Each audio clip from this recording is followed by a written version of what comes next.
En México hay un montón de partidos políticos, o bueno, al menos logos distintos, porque a veces parece que todos compiten por ver quién decepciona más rápido, y en teoría, verlos debatir debería ser algo sano. Ya sabes, una especie de juego de soga donde cada lado jala con argumentos, propuestas e ideas para mejorar el país. Pero hay un pequeño problema, que para jugar soga necesitas que ambos lados estén jalando, porque cuando un equipo deja de competir, es como si viéramos una reta donde un equipo no llega y el otro gana por default mientras el árbitro todavía pregunta, oigan, ¿y si van a venir o no? Y eso es justamente lo que vamos a hablar hoy, de la prácticamente inexistente oposición política en México. Y no, antes de que lleguen los comentarios de seguro eres chairo o te deposite el gobierno, a ver, relájense tantito. Este video tampoco es propaganda para el partido que gobierna, porque esos también tienen un chingo de cosas cuestionables, no más que ahorita sus rivales parecen NPCs programados para autodestruirse cada elección. Así que hoy vamos a hablar de cómo llegamos al punto donde, más que una democracia competitiva, parece que estamos viendo una pelea de box donde un peleador se está pegando solo mientras el otro está cobrando la taquilla. Así que vamos a empezar.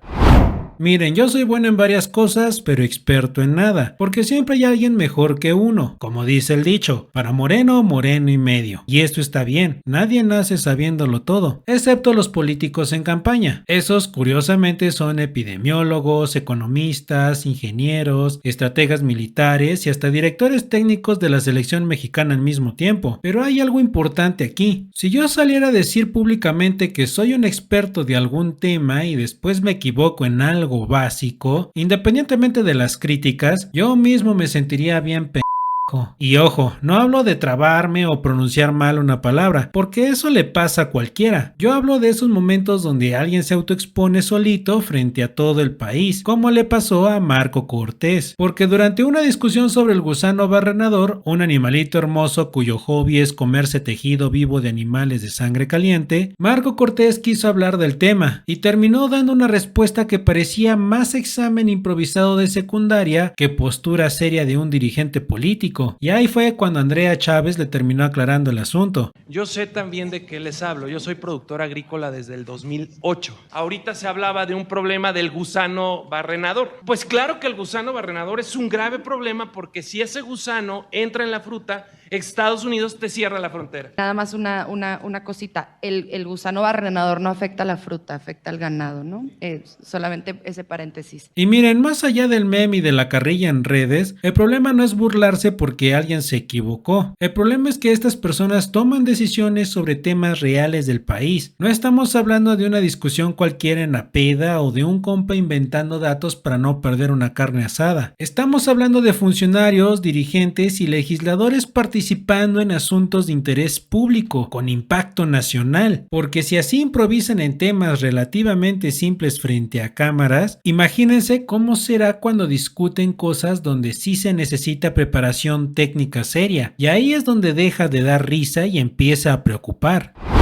Hay un dicho que dice que cambiar de opinión es de sabios, y sí, la neta sí requiere madurez aceptar que te equivocaste, rectificar y seguir adelante sin andar fingiendo que nada pasó, sobre todo en la política, donde aunque pidas disculpas, aclares o hagas un video de contexto, las críticas nunca se van a ir. Recuerda, la gente en internet tiene mejor memoria que el SAT cuando le debes impuestos, pero aún así, hay una diferencia enorme entre pasarte años diciendo que alguien es prácticamente el anticristo para después tocarle la puerta diciéndole hola, ¿sí me das chamba? Y sí, ese fenómeno existe, se le conoce coloquialmente como volantazo político. Básicamente se trata cuando un político cambia radicalmente de postura por conveniencia, dejando atrás todos sus principios, sus discursos y hasta sus tweets viejos que después mágicamente fueron sacados de contexto. Aunque claro, existe la otra posibilidad, que el político realmente haya reflexionado, que haya aceptado que estaba equivocado y que haya cambiado genuinamente su manera de pensar. El problema es que eso en política es más raro que encontrar una patrulla usando direccionales, porque esas cosas no se demuestran con discursos bonitos ni con entrevistas diciendo he madurado. Eso se demuestra con acciones y sobre todo con tiempo. Y aquí entra el caso de Sandra Cuevas, porque cuando era alcaldesa por la coalición PRI, PAN y PRD, digamos que no se expresaba precisamente con cariño sobre Claudia Sheinbaum. Quiero decirles que Claudia Sheinbaum Pardo no va a ser presidenta de la República Mexicana nunca, ni por carisma, ni por conocimiento, ni por nada. Carece de todo. Claudia Sheinbaum. De hecho, hubo momentos donde el tono escaló muchísimo, incluyendo declaraciones bastante explosivas frente a prensa y cámaras. ¿Quién nos da miedo?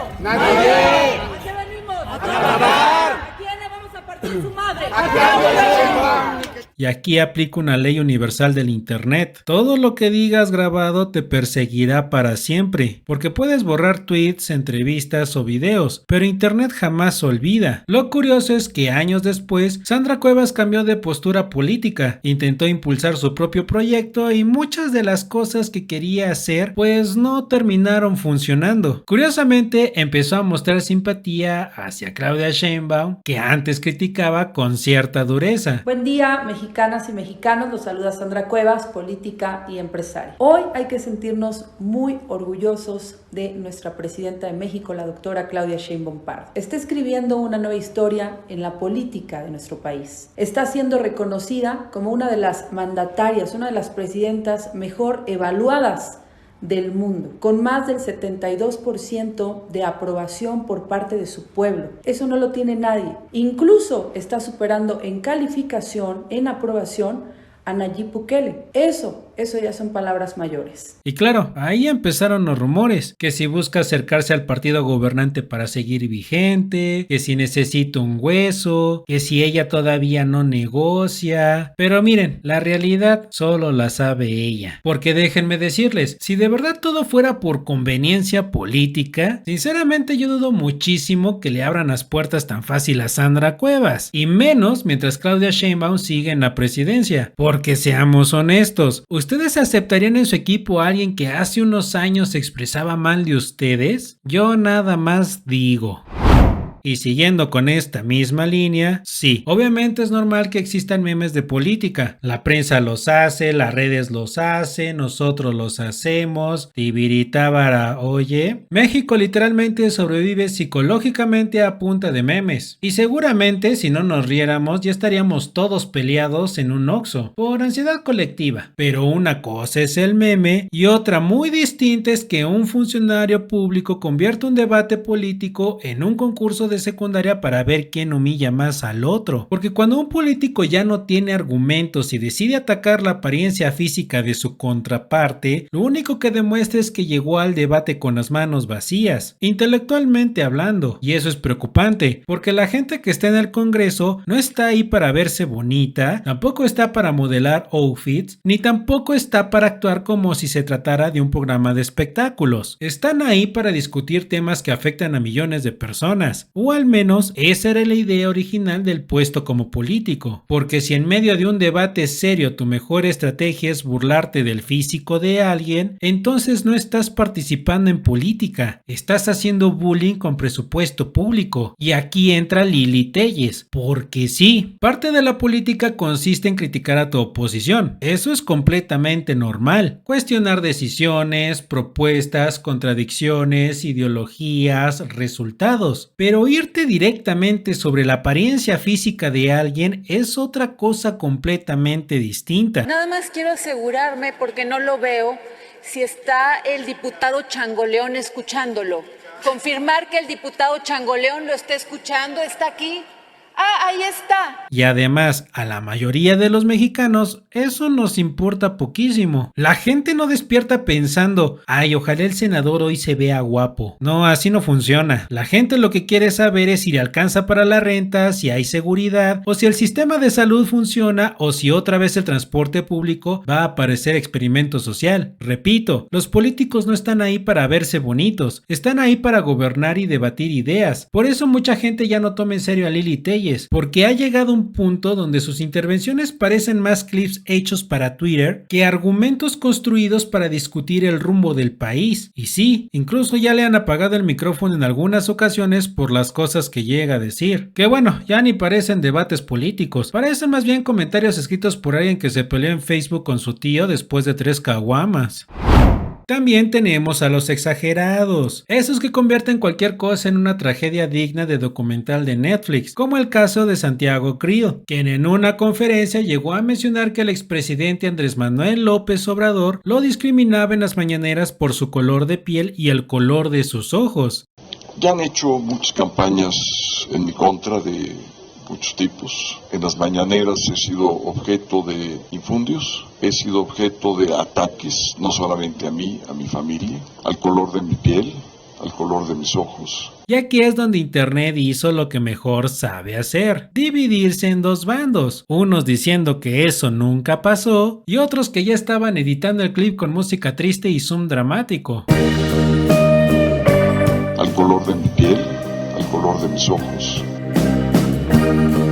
Al color de mi piel, al color de mis ojos. Porque hasta donde se tiene registro en las conferencias matutinas, no hay evidencia clara de que existe una referencia directa en ese sentido. Y de hecho, cuando se comentó el tema públicamente, la reacción del propio expresidente fue más bien de sorpresa y hasta de risa. Y ojo, no es para convertir todo en burla, pero sí es importante señalar cuando las cosas se estiran más de lo que realmente son. Porque en política, como en internet, el problema no es solo lo que se dice, sino lo rápido que se vuelve verdad, algo que nunca estuvo bien sustentado. Y ahí entra otro fenómeno bastante común, las famosas fake news o noticias falsas, como le quieran decir. Miren, no todas vienen de un solo lado, eso hay que decirlo, pero sí es cierto que en ciertos espacios políticos y mediáticos algunas narrativas se comparten sin verificar demasiado, y cuando se desmienten el daño ya está hecho, porque en internet la mentira viaja en primera clase y la aclaración llega en autobús y pues muy lenta. Incluso algunos medios de comunicación que en su momento han difundido información incorrecta, después han tenido que rectificar o disculparse públicamente. Y no es un ataque a un medio específico. De hecho, ni caso tiene hacerle publicidad gratis a nadie. Podría mencionar varios ejemplos, pero el punto no es exhibir a uno en particular, sino entender el patrón, porque cuando la información se usa como arma política, deja de importar si es completamente cierta y empieza a importar más si es sutil para la narrativa del momento, y ahí es donde todo se empieza a torcer.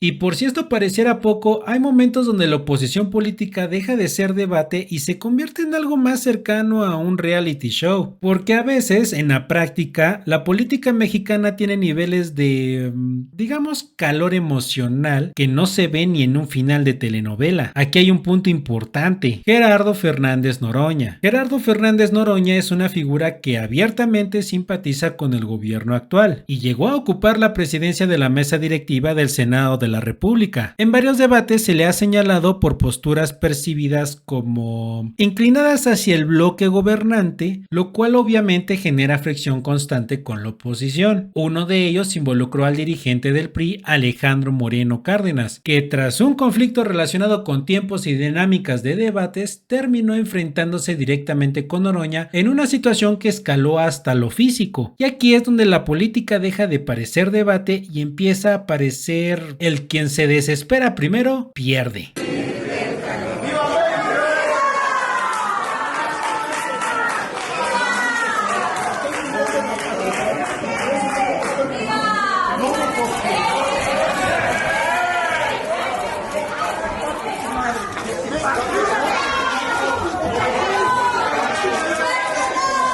Porque más allá del quién fue el que empezó, quién respondió o quién tenía razón, el simple hecho de que un intercambio legislativo termine en agresión física ya dice mucho del nivel de tensión que se maneja. Y ojo, esto no es para decir que siempre pasa o que la política mexicana es puro pleito, no. De hecho, este tipo de situaciones son puntuales, no la norma. Si de cada 1000 sesiones esto pasa casi 2 o 3 veces, ya estamos hablando de excepciones, no del día a día legislativo.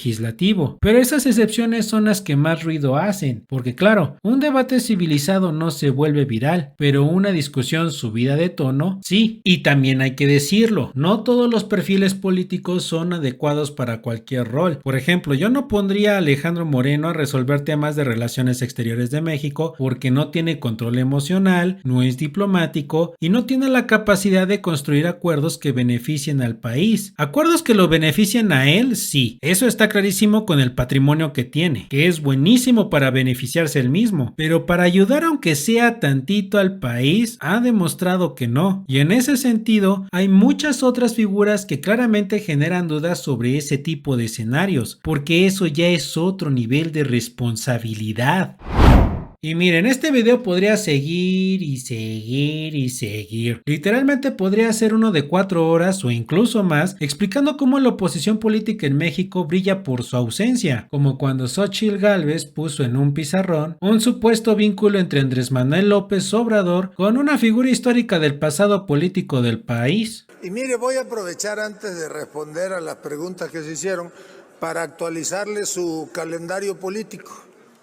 Ese pizarroncito que usted muestra, pues es inexacto, por no decir que es una mentira, porque señala allí, dice, AMLO trabajó con Echeverría.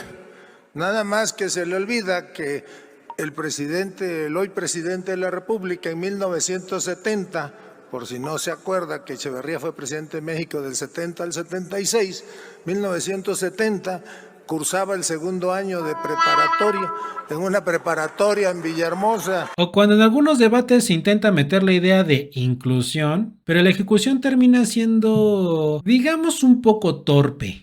Transmitirles lo que me enseñaron. Hola, soy Maines, que así me pusieron las personas. Vamos juntos por un México nuevo. O también están los episodios clásicos de encuestas y pronósticos electorales, donde cada quien ve la realidad que más le conviene. Unos dicen que está cerradísimo, otros dicen que ya ganó el otro, y cuando llegan los resultados reales, la distancia entre el pronóstico y la realidad a veces es tan grande que ni con el zoom se alcanza a explicar. Y por si les pareciera poco, la oposición en México ha explorado estrategias cada vez más extremas en su narrativa. Algunas voces incluso han impulsado la idea desde el extranjero y particularmente en ciertos espacios políticos de Estados Unidos, de etiquetar o clasificar a actores políticos mexicanos bajo categorías extremadamente serias, como si eso fuera una solución política viable. Son los narcopolíticos, eso es la presidenta Sheinbaum y todo su grupo. Y tenemos que hacer una diferencia muy importante. Es solo a Sheinbaum y a su grupo de Morena quienes no quieren y quienes entorpecen la búsqueda de los cárteles por parte del gobierno de Estados Unidos. Los políticos de Morena se niegan porque protegen a los cárteles y los políticos de Morena